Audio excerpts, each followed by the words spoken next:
I am sitting in Newton Center on Star Island. I declare it to be 10 o'clock, and I wish that I had a chalice sitting right in front of me to light, but with my hands, I make this chalice. And if you were near me, you might hear the ringing of the bell in the harbor at Star Island. Let us begin our worship service.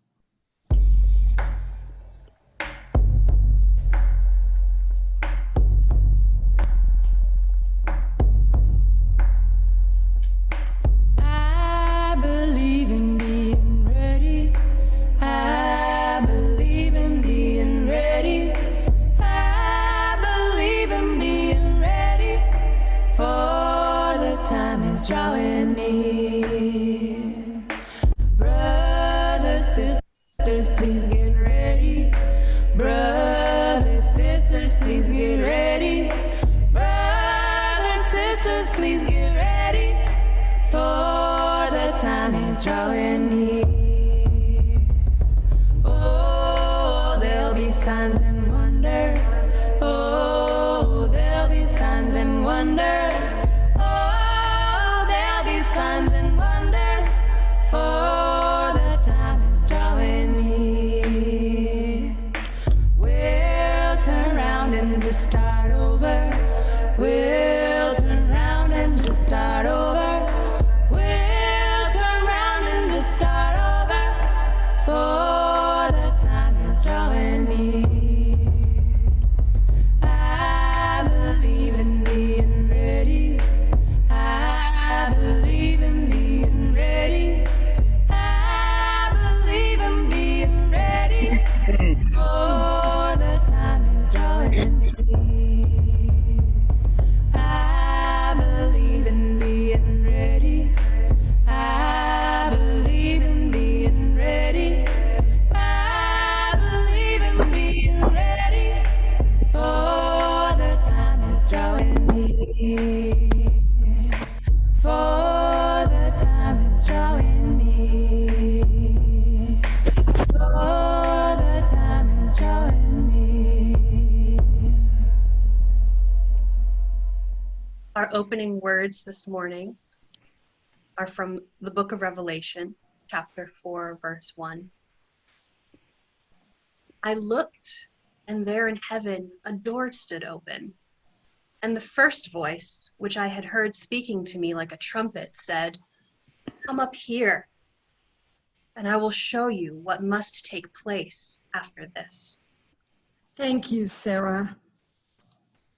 And welcome everyone to Sunday worship for First Parish in Bedford. My name is Deborah Weiner. I am the Developmental Director of Faith Development for Children here at First Parish. Very glad that you have found time in your weekend to join here with us. We are so glad that you came. This is summer for us. We have a little bit quieter time for this congregation during these weeks, but there are things that are going on for sure, and I hope that you will refer to our website and check out all the activities and programs that are going on here at First Parish during the summer. Again, a warm welcome to you. We will be having a virtual community hour following this service, and you are warmly invited to stay with us for that. And now I'd like to invite Paul Bradford, who is assisting us this morning, if we could go to our unison affirmation for our service. And please join me as we say these words. Love is the spirit of this church, and service is its law. This is our great covenant, to dwell together in peace, to seek the truth in love, and to help one another. El amor es el espíritu de esta iglesia y el servicio es su ley. Este es nuestro gran pacto vivir juntos en paz, buscar la verdad en el amor y ayudarnos los unos a los otros. Thank you all so much for that. I look forward to the time when we are able to gather together once again so that we may hear one another's voices as we speak. Even during the summertime, it is certainly true that this congregation relies on the generosity of our members and friends in order to continue our work advancing love and justice in the world, not only in our Metro West Massachusetts community, but out into the world as well. And so this is the time in our service when we pause to invite your generosity in supporting the good work and mission of First Parish in Lexington. The posting on your screen will tell you the many ways that you may contribute. And as we pause, we invite you to enjoy the music of the great K.D. Lang as she sings the beautiful song, Calling All Angels. Santa Teresa, Santa Anna, Santa Susanna, Santa Cecilia, Santa Coppelia, Santa Domenica, Mary Angelica, Frater Ashes, Frater Pietro, Julianus, Petronella, Santa Santos, Mirasab, Vladimir, all the rest.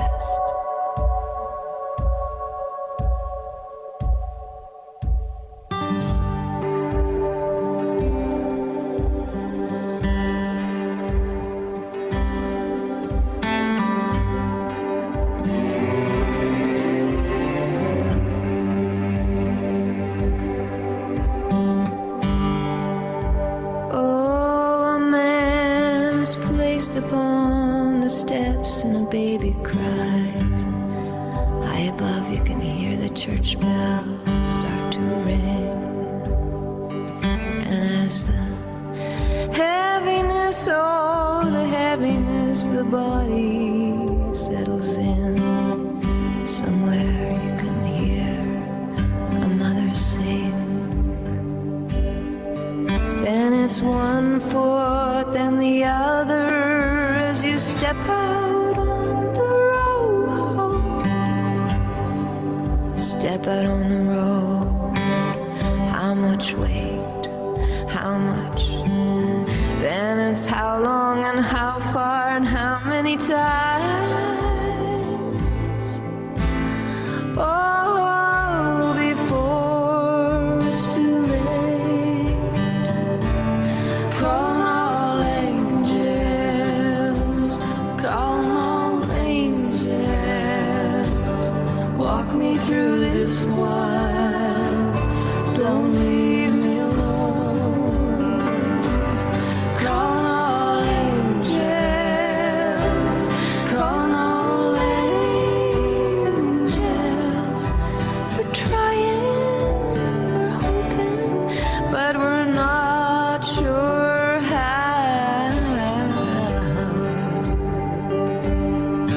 Oh, and every day you gaze upon the sunset with such love and intensity. Why, it's almost as if you could only crack the code, then you'd finally understand what this all means. Ah, but if you could, do you think you would trade in all the pain and suffering? Ah, but then you'd miss the beauty of the light upon this earth, and then the sweetness of the leaving. Calling all angels.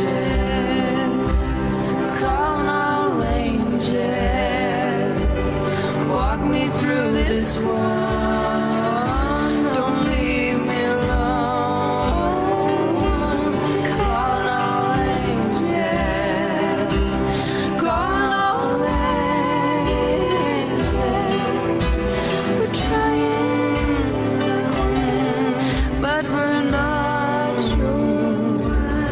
Calling all angels, calling all angels, walk me through this one. Don't leave me alone. Calling all angels, calling all angels. We're trying, we're hoping, we're hurting, we're loving, we're crying, we're calling, 'cause we're not sure how this goes.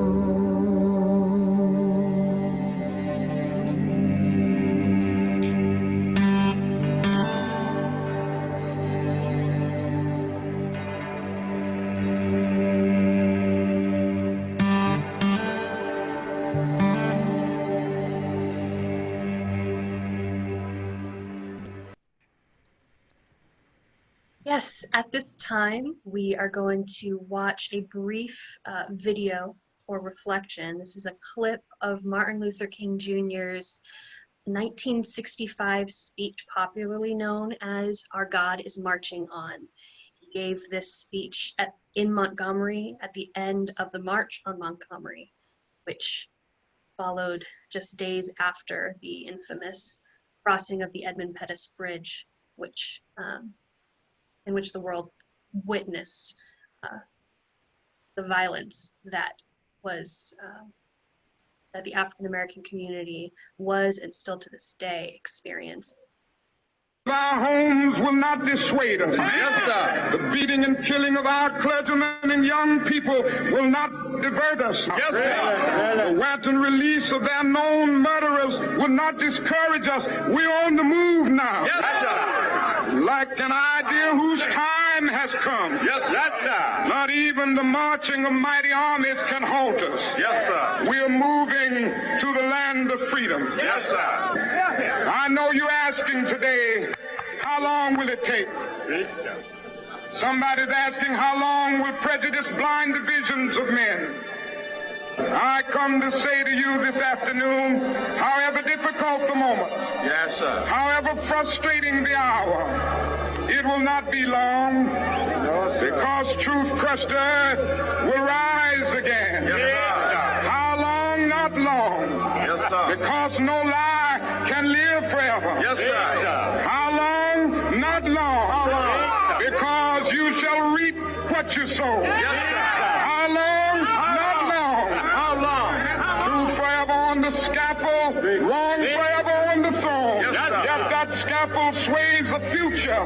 Behind the dim unknown standeth God within the shadow, keeping watch above his own. How long? Not long. Because the arc of the moral universe is long, but it bends toward justice. How long? Not long. Not long. Because mine eyes have seen the glory of the coming of the Lord. He's trampling out the village where the grapes of wrath are stored. He's loosed the fateful lightning of his terrible swift sword. His truth is marching on. He has sounded forth the trumpet that shall never call retreat. He is sifting out the hearts of men before his judgment seat. Oh, be swift, my soul, to answer him. Be jubilant, my feet. Our God is marching on. Glory, hallelujah. Glory, hallelujah. Glory, hallelujah. Glory, hallelujah. His truth is marching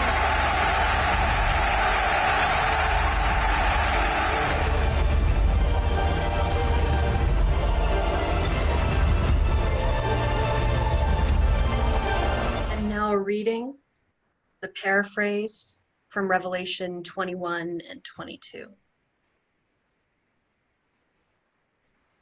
Then I saw a newly ordered heaven and earth, for the first order of the first heaven and the first earth had been undone, and the tumultuous waves of injustice were no longer crashing down on the people. And I saw the holy city, the New Jerusalem, coming down out of heaven from God, prepared as a bride adorned for her lover. The union of what is and what could be was complete. And I heard a loud voice from the foundation of all reality saying, "See, the home of God is among the people. She has been with them all along, unfolding her heavenly dwelling throughout all creation. They will know her fully, and God will be with them always. God will wipe away every tear from their eyes. Injustice will be no more. Mourning and crying and pain will be no more, for the first order of things has passed away." And the one who was the ground of all being said, "See, I am making all things new." And the angel showed me the river of the water of life, bright as crystal, flowing from the heart of God through the middle of the street of the city. On either side of the river is the tree of life, with its 12 kinds of fruit, producing its fruit each month. And the leaves of the tree are for the healing of the nations. Nothing oppressive will be found there anymore. But the heart of God will flow like the river through the city, and the people will be carried on by its currents of peace. They will see divine glory, both in the new city and in themselves. And the angel said to me, "These words are trustworthy and true, for the God of the spirits of the prophets has sent messengers to show the people what must soon take place. See, the union of what is and what could be is coming soon. Blessed is the one who keeps and acts on the words of the prophecy book."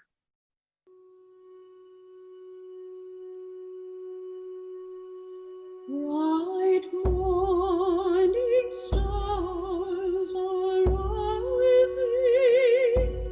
Bright morning stars are rising.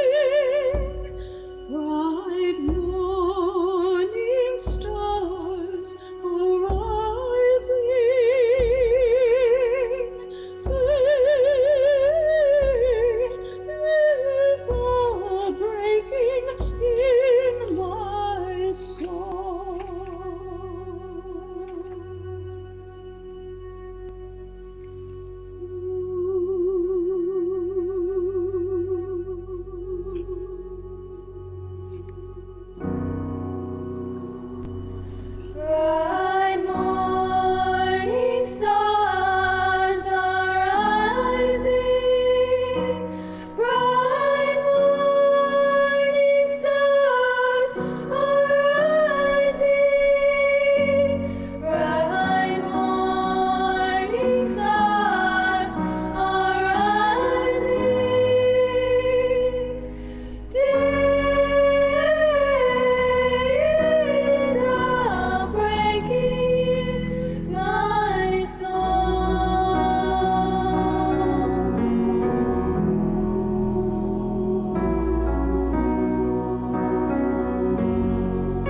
I lived in constant fear of being left behind as a child. Not a what if my parents lose me at a grocery store or forget to pick me up from school sort of left behind. I'm talking about a fear of being left behind on this earth, destined to face the tribulation, while my parents and all other true Christians were raptured away safely to heaven.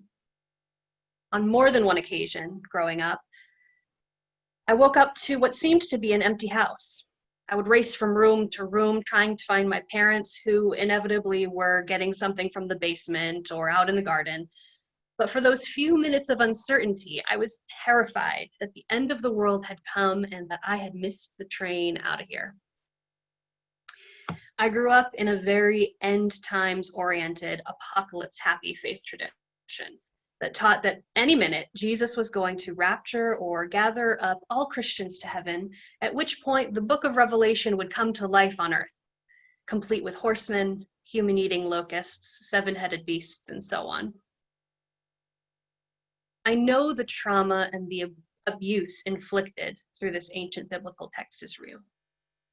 It has been used to justify everything from patriarchy, indifference to the climate crisis, to a doctrine of eternal torture in hell and Christian nationalism.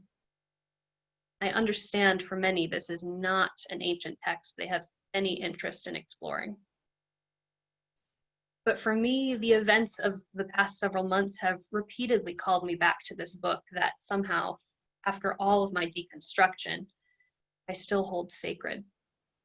It still holds truths for me that give me a spiritually constructive and justice-oriented lens through which to view the world. So this morning, I invite you to pick up this tragically misunderstood book and see how it might help give some language to what we are collectively experiencing in this historic moment. Much of the misuse of Revelation comes from misunderstanding who the original readers were.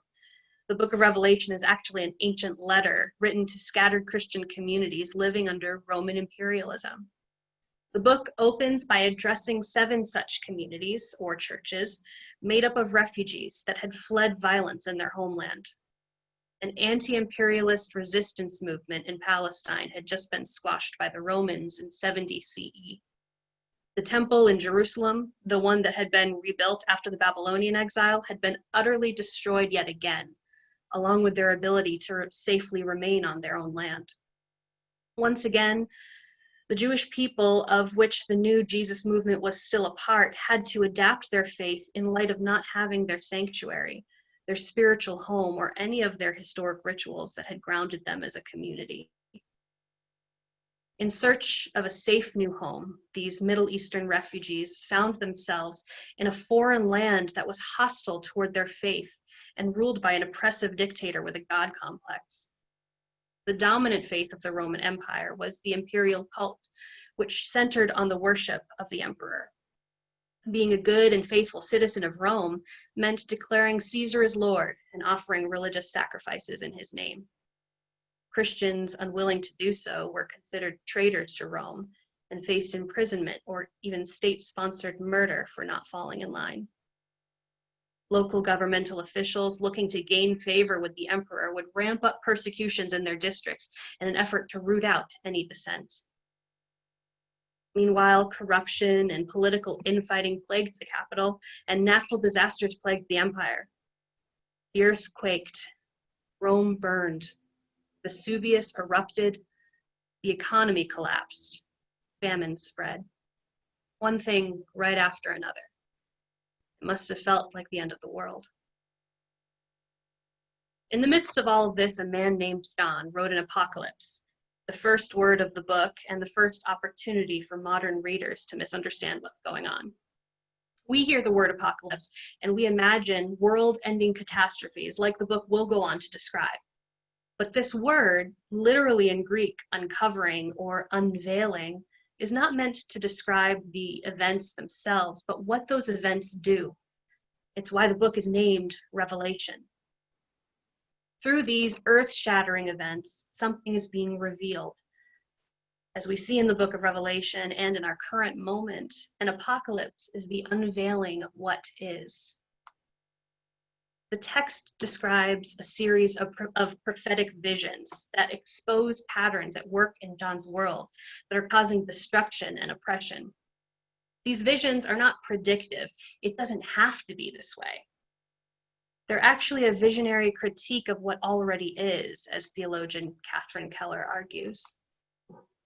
In a world in which outright critiquing the empire could get you killed, John chose a subversive literary medium through which to speak truth to power. It's coded resistance literature designed to comfort and encourage an oppressed people, living in constant fear for their lives. Looking around at the chaos, John weaves together visions that unveil the true values of his time, using poetic language to describe the destruction of Rome, codenamed Babylon. He accuses the kings and the merchants of valuing the loss of their comfort over the impact these tragedies have on human lives. Quote, "And the merchants of the earth weep and mourn for her, since no one buys their cargo anymore.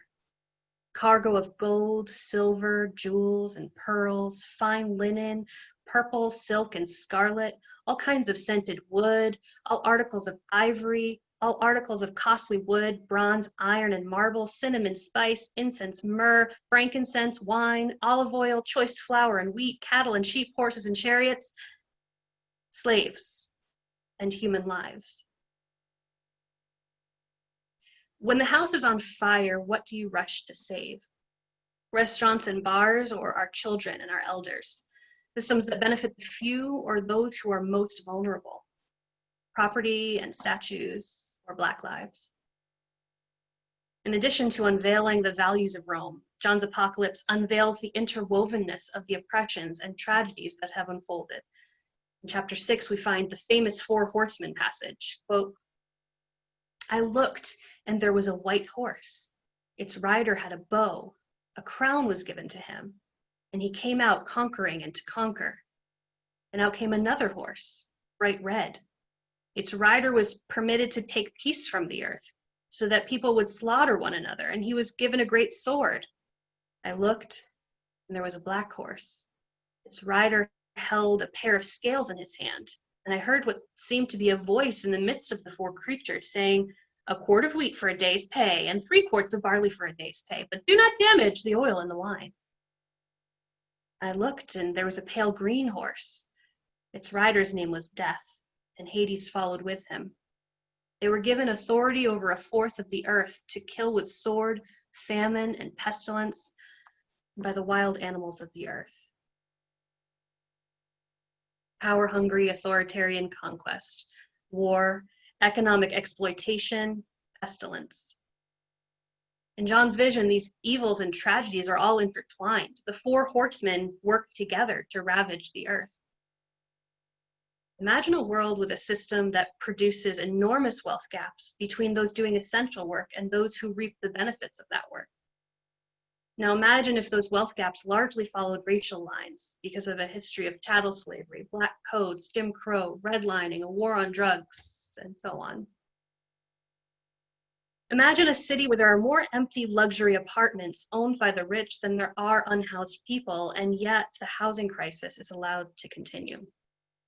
A world increasingly cut off from the land and sources of good food, with growing food deserts and increasing pollution causing respiratory disease in low-income communities.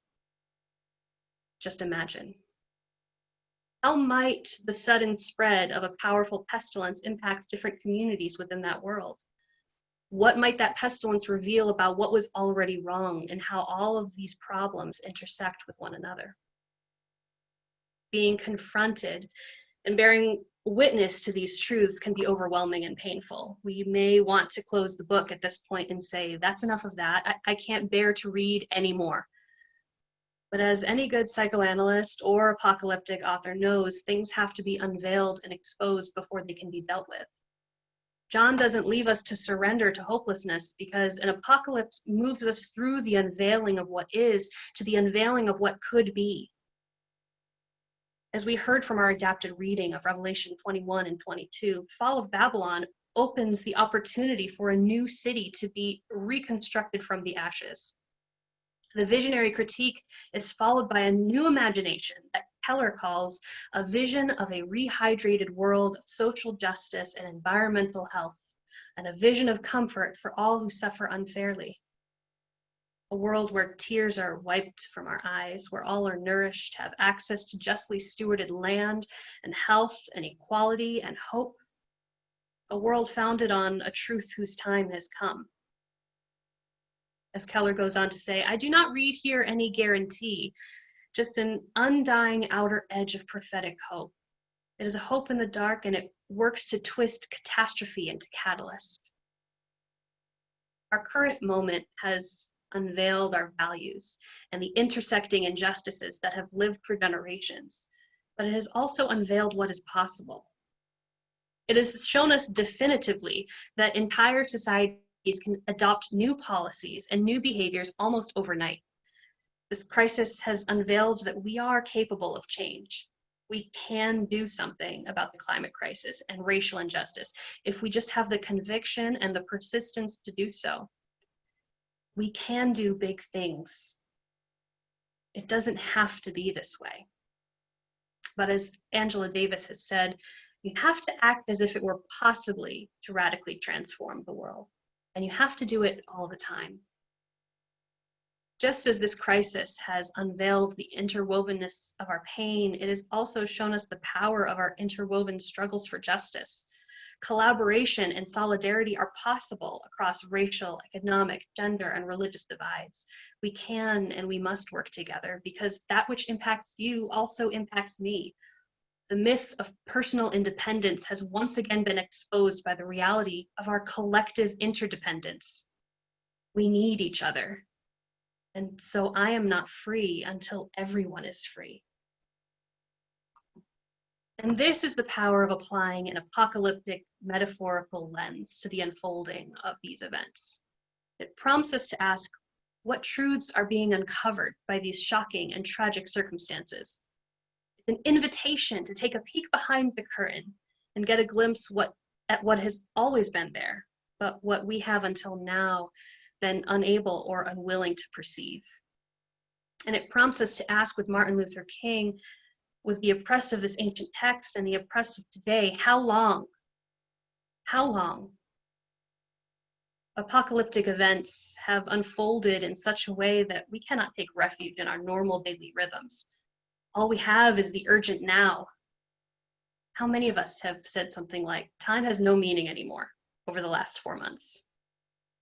This is the same temporally disoriented sentiment reflected in apocalyptic phrases like the time is near or the time is short, which in the original Greek literally means the time of possibility is contracted. It's not a threat, it's an invitation. How long? Not long. At least if we stay vigilant, if we stay ready to make the most of the possibilities that have been unveiled. To read ancient or contemporary events through the lens of apocalypse is not to suggest that these events are predetermined or part of a closed future that's coming to a chronological end. It's an invitation to recognize the possibilities and the urgency of the moment in which we find ourselves.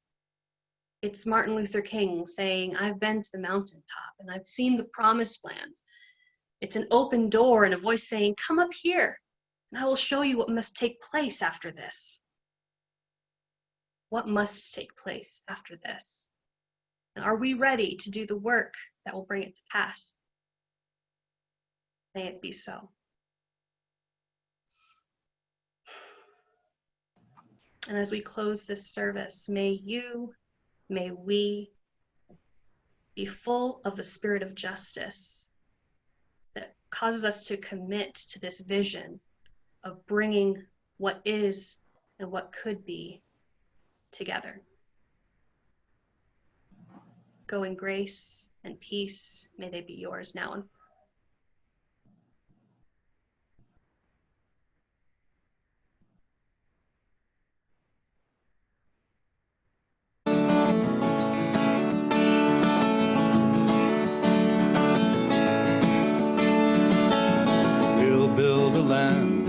bind up the broken. We'll build a land where the captives go free, where the oil of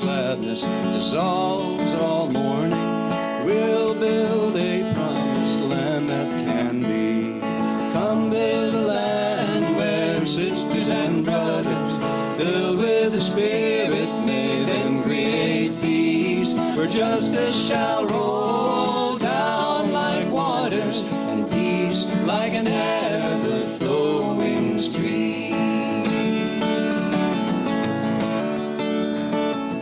We'll build a land where we bring the good tidings to all the afflicted and all those who mourn, and we'll give them garlands instead of ashes. We'll build a land where peace is born. Come build a land where sisters and brothers, filled with the Spirit, may then create peace, where justice shall roll down like waters, and peace like an ever-flowing stream.